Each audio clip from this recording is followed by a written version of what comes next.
Mike, what are we riding in here today? We got a 68 Camaro.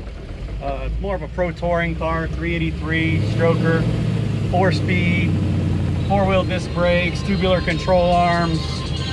Every piece of sheet metal has been replaced, every marker light, weather strip, new interior, everything completely redone.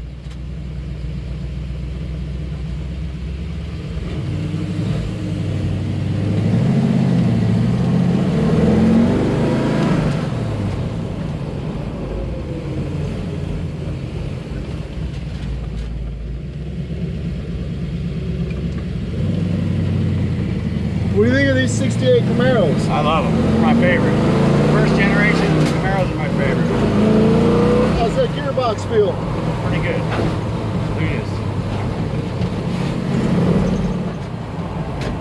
this. Every piece of this car has been changed. Weather stripping, weather felts, bezels, marker lights, bumpers, fenders, doors, quarter panels, trunk, floor pans, glass, all the trim, wipers. There's nothing that hasn't been touched on this car. Every piece has been replaced. And it's a stroker motor. 383 stroker blueprint.